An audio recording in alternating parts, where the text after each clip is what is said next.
So, hi guys! Welcome sa aking channel. Ito ulit, meron ulit tayong bagong pag-uusapan. Okay. So, alamin natin yung mga reasons kung bakit minsan kung minsan nai-ignore tayo, hindi ba ini-ignore tayo ng ating partner. Okay? So, ayan guys, samahan nyo ako. Yung alamin natin yung some possible reasons why he's not texting you back, or bakit iniiwasan ka, or bakit ini-ignore ka niya muna. Sa isang relationship, ganyan. When you are in a relationship, minsan ganyan. Alamin natin yung mga reason bakit ini-ignore ka ng partner mo. Mga possible reasons. Okay? So, ayan guys, samahan nyo ako. So, para sa akin, yung isang number one reason bakit ini-ignore ka ng yung partner is siguro, ano siya, he's playing games. I say he's playing games. Yung parang playing hard to get. Diba? Hindi lang babae yung nagpapakipot or nag-playing hard to get. Diba? If you are in the early stages of dating and he's ignoring you, maybe because he might be playing hard to get. Whoa! So, yun. Hindi lang babae yung playing hard to get, ha? Meron, pwede rin yung mga lalaki. So, isa na rin yan na reason kung bakit, or tinetesting ka niya, siguro, mga ganon. So, sinusubukan ka niya kung ano ba yung gagawin mo, or kung yung paano ka magre-react kung halimbawa i-ignore ka niya. Okay? So, yun, he wants you to experience that uncertain na yung magpapanik ka or mag-iisip ng kung mga ano-ano. Okay? Pero parang nakakano din yung ganyan. Nakakasakit din ng damdamin yung ganyan yung partner mo is bigla kanyang i-ignore na hindi mo alam yung reason, hindi ba? Pero para sa akin is, if someone really likes you, they won't play games, hindi ba? Kung gusto ka talaga ng isang tao is hindi siya yung they won't play games. After all, why would anyone who likes you want you to feel panicked and uncertain, hindi ba? Kung gusto ka ng isang tao is ayaw niya yung magpapanik ka or magwo-worry ka or mag-isip ka ng kung ano-ano, hindi ba? Or siguro yung reason number 2 din siguro is yung he is punishing you. Maybe when someone is intentionally ignoring you to punish you, it's because he wants you to feel the pain. Siguro, kung halimbawa, meron kayong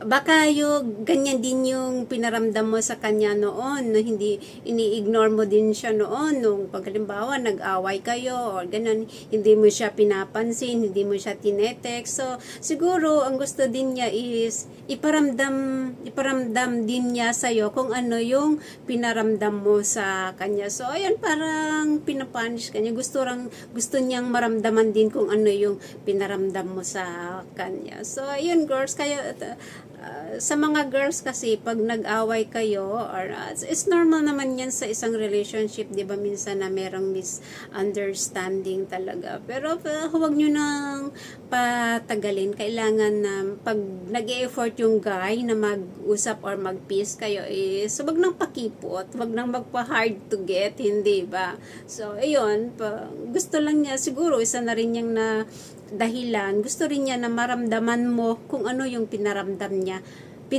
mo sa kanya noon, para patas kayo. So, para sa akin yan, isa na rin yung reason bakit yung partner mo is he's ignoring you, hindi ba? So, yan. Tsaka yung sa, this next is, let's say siguro, siguro busy sa work.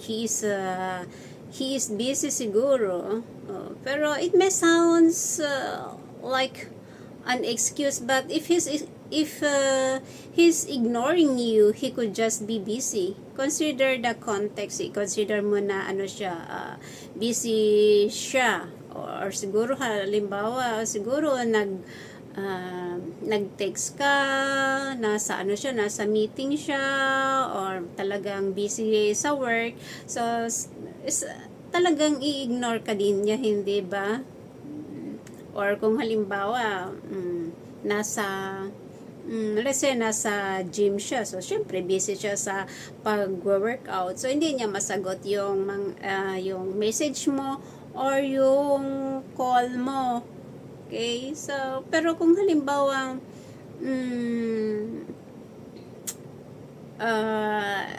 halimbawa natagalan na siya, alam mo na natapos na siya sa trabaho niya or tapos na siya sa pag-workout niya, pero hindi pa rin siya nagre-reply sa'yo or nagko-call back sa'yo, then that way you'd better able to judge whether he is ignoring you intentionally. Okay? Kung ganyan yung pinaparamdam niya sa'yo na kung ganyan yung naramdaman, alam mo na natapos na siya. Alam mo kung alam mo yung busy schedule niya, alam mo natapos na siya, tapos minessage mo ulit or tinawagan mo, pero hindi pa rin siya nagre-reply sa'yo. So, parang he is ignoring you intentionally, hindi ba? So, siguro, may iba pang reason siguro why he is ignoring you, hindi ba? Siguro yung sa next na reason is yun na yung and then, or siguro maybe, he needs some space maybe, kaya he is ignoring you. So, he needs some space. Kasi even naman sa isang close na couple is sometimes we need space, hindi ba? So, he might not be used of, siguro hindi siya sanay sa lagi-laging may nagte-text sa kanya or lagi-laging may tumatawag sa kanya kahit pa gaano ka-close yung relationship. So, siguro gusto lang niya na magkaroon ng konting space kaya ini-ignore kanya, hindi ba? So, or maybe siguro yung partner mo is, let's say, siya, extrovert. Yung gusto niya na alone siya, hindi ba? So, yeah, siguro isa na rin niyang dahilan kung bakit kanya ini-ignore he wants some space. And then, siguro, another reason is he's not alone.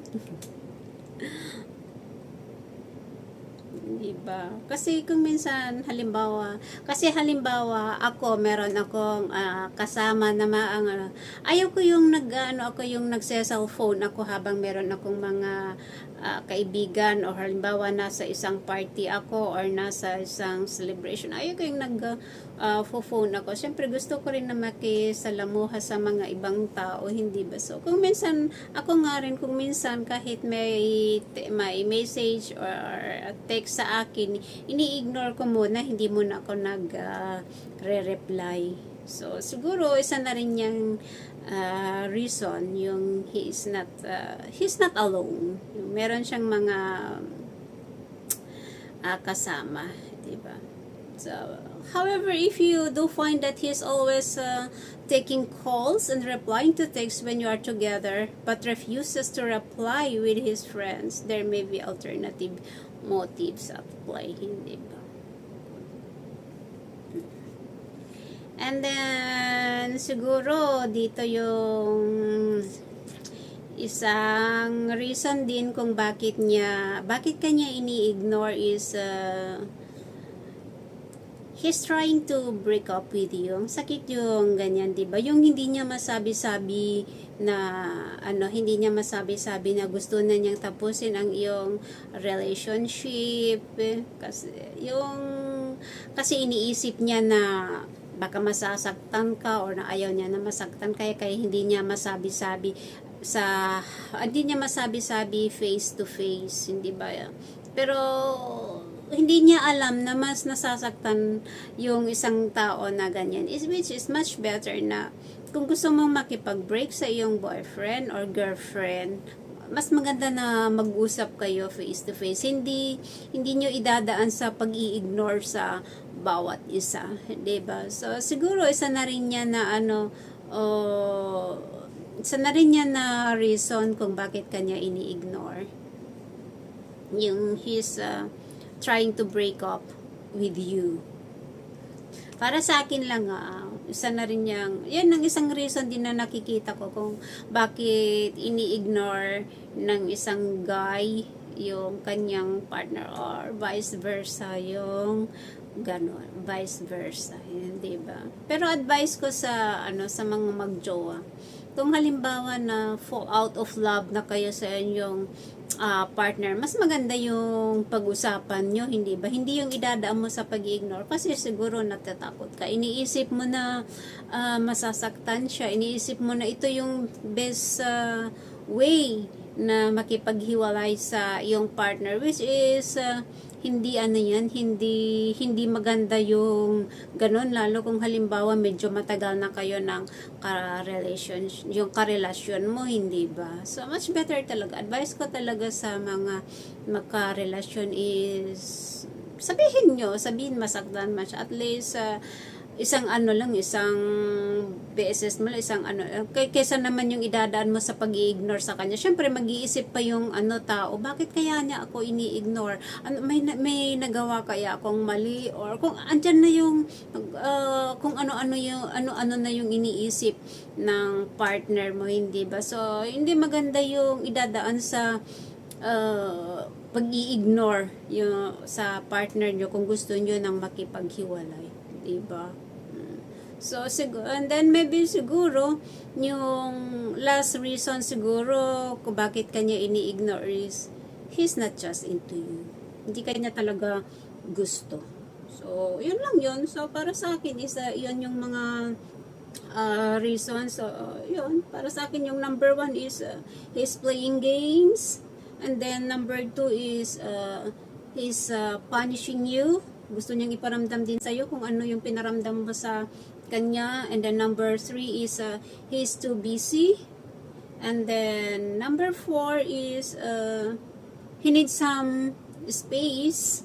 And then number 5 is yung hindi siya nag-iisa, he's not alone, maybe may mga kasama siyang importanteng tao, or kung ano man. And then ito yung number 6 is he's trying to break up with you. Idinadaan niya sa pag-i-ignore. And then number 7 is he's not just into you.